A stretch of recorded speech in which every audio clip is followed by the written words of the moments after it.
আসসালামু আলাইকুম। আজকে আপনাদের সাথে আমার আলোচনার বিষয় হচ্ছে গর্ভবতী গাভীকে কি যত্ন নেবেন? Care of pregnant cows. তো একটা গর্ভবতী গাভীর যত্ন আসলে কতটুকু নেবেন, কি যত্ন নেবেন সেই বিষয়ে আজকের ভিডিওর আলোচনা। তো সর্বপ্রথম যে কাজটা, একটা গাভী বাচ্চা দেওয়ার পরে মূলত হচ্ছিল প্রথম হিটটা মিস দেওয়ার পরে দ্বিতীয় হিটে গরুটা ভরণ দিবেন, মানে বীজ দিবেন। বীজ দেওয়ার পরে আপনার গরুটা হচ্ছিল, এখন বেসিক্যালি 45 দিন পরই চেক দেওয়া যায়। ভালো এআই ডাক্তার হলে আপনার 45 দিনই চেক দিয়ে আপনাকে বলে দিতে পারবে যে হচ্ছিল গরুটা কনসেপ্ট করছে কিনা। তো সেই ক্ষেত্রে ধরেন আপনার প্রাথমিক স্টেজ ধরেন 3 মাসের মধ্যে আপনি যেটা হচ্ছিল বেসিক্যালি সবাই চেক দেয়, এখনও 45 দিনে ওইভাবে চেক সব জায়গায় দেয় না। তো 3 মাসে চেক দেওয়ার পরে গরুটা যখন কনসেপ্ট মানে প্রেগনেন্ট চেক হয়ে গেল, গরুটা কনসেপ্ট করলো, তখন এসে আপনার গরুটার হচ্ছিল এনার্জির দরকার, খাবারের মধ্যে প্রোটিন পার্সেন্ট অ্যান্ড এনার্জির দরকার, গরুটার স্বাস্থ্য ঠিক করার দরকার।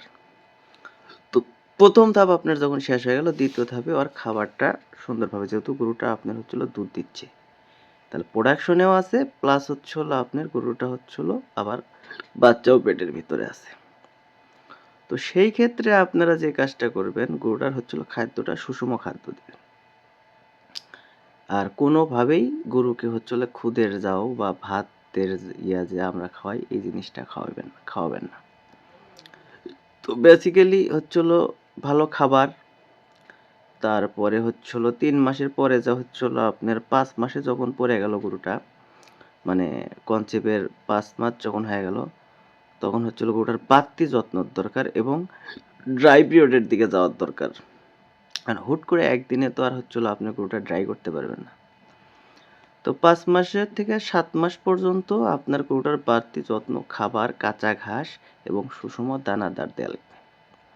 এবং গরুর বডি ওয়েট এবং প্লাস মিল্কের উপর, মানে দুধের উপর হিসাব করে আপনার গরুটার খাবার দিবেন। 7 মাসে যা মাস্ট বি গরুটা হচ্ছিল ড্রাই করে ফেলাবেন। কারণ হচ্ছিল ওর যে ওলানটা থাকে, এটা তো একটা মেশিনের মতো। ধরেন আপনি 7 মাস যাবৎ দুধ নিচ্ছেন, ওরও তো একটা রেস্টের দরকার আছে, ওরও তো সার্কুলারগুলো ঠিক হওয়ার ব্যাপার আছে। তো ফুলফিল 7 মাসে যা গরুটা ড্রাই করে ফেলাইবেন, গরুটা একদম হচ্ছিল ফুল রেস্টে চলে যাবে। এবং অবশ্যই খেয়াল করবেন যে গরুর হচ্ছিল ওলানে কোনো প্রকার কোনো যত ম্যাস্টাইটিস অ্যাটাক না করে। সুন্দরভাবে গরুটা ড্রাই করার পরে আপনার থাকলো 2 মাস।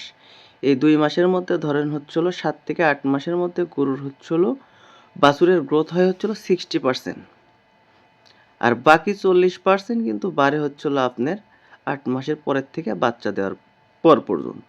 তো এই 7 মাস থেকে 8 মাসের মধ্যে এই সময়টার গরুর বাড়তি খাবার এবং সুষম খাদ্য যদি ভালো মতো না হয়, অবশ্যই বাছুরটা অনেক সময় প্রতিবন্ধী হয়। তো এই জিনিসটা আপনারা খেয়াল করবেন। গরুটা যখন হচ্ছিল ফুলফিল ড্রাই করবেন, সেই ক্ষেত্রে কিন্তু বাধ্যবাধকতা আছে হচ্ছিল গরুটার ম্যাস্টাইটিস খেয়াল করা। কারণ গাভী গরুর ওলান সমস্যা, তো ওই গরু কিন্তু বাদ, ওই গরুর আর কোনো মূল্য নেই। তো ওই জন্যে হচ্ছিল ড্রাই পিরিয়ডটা কমপ্লিট হওয়ার পরে বাড়তি যত্ন নেবেন এবং খাবারটা যে পরিমাণ খাওয়াইছেন 8 মাসের পরে যা ওই পরিমাণ আর খাবার দিবেন না। কারণ ওই পরিমাণ খাবার দিলে গরুর হচ্ছিল যে নিজের শরীরের যে ক্যালসিয়াম, শরীর থেকে যে ক্যালসিয়ামটা উৎপাদন করবে, ওই অতিরিক্ত খাবার দিলে বা ক্যালসিয়াম দিলে ওই সময় গরুটা হচ্ছিল আর নিজের শরীরের উপর হচ্ছিল ক্যালসিয়াম তৈরি করার যে উৎপাদন ক্ষমতা, সেই ক্ষমতাটা হারিয়ে ফেলে। যার কারণে গরুটা বাচ্চা দেওয়ার পরে আপনার হচ্ছিল গরুটা হচ্ছিল মিল্ক ফেভার হয়ে যায়, মানে ক্যালসিয়াম শর্ট করে গরুটা পড়ে যায়। ওই জন্য 8 মাস পর্যন্ত ক্যালসিয়াম দেওয়ার বা সুষম খাদ্য দেওয়ার পরে আস্তে আস্তে খাবারটা কমে দিবেন। কারণ এর মধ্যে বাছুরের গ্রোথটা দরকার। কারণ 40% বাচ্চা কমপ্লিট হয়ে হচ্ছিল আপনার 8 মাস থেকে বাচ্চা দেওয়া পর্যন্ত। তাহলে ওই সময় খাবারও কম দেওয়া লাগবে এবং যাবতীয় ওষুধ, মেডিসিন যা আছে, ক্যালসিয়াম যত রকম মেডিসিন আছে সবগুলা বাদ দিয়ে দেওয়া লাগবে, যাতে গরু তার শরীরের হচ্ছিল ক্যালসিয়াম উৎপাদন করতে পারে। তো এই জিনিসগুলো আপনারা খেয়াল রাখবেন। ঘাস, কাঁচা ঘাস হলো যত পরিমাণ দিতে পারেন 7 মাস পর্যন্ত, সর্বোচ্চ 8 মাস পর্যন্ত সর্বোচ্চ কাঁচা ঘাস খাওয়াবেন। ন্যাচারালি খাবার দেওয়ার চেষ্টা করবেন। যেমন রেডিমেড ফিড এগুলা আমি আমার গাভীকে খাওয়াই না। আমার গাভীকে সবসময় আমি নিজে ফিডটা তৈরি করি আমি নিজেই। আর কাঁচা ঘাস পর্যাপ্ত পরিমাণ খায়। আপনারা দেখতেছেন যে আমরা কি পরিমাণ কাঁচা ঘাস দিই আমাদের গাভীগুলোকে। তো আপনারা সর্বোচ্চ চেষ্টা করবেন ন্যাচারালি গরু পালার, কোনো অর্গানিকভাবে গরু না পালার। কারণ রেডিমেড ফিডগুলা সবসময় প্রফিটেবল হয় না, সুন্দরতম গরুভাবে অ্যাডজাস্ট হয় না। আমার এই গাভীগুলা সবসময় আমার নিজের তৈরি করা ফিড খায়। তো দেখেন আলহামদুলিল্লাহ আমাদের গরুর স্বাস্থ্যগুলো মাশাআল্লাহ যথেষ্ট ভালো।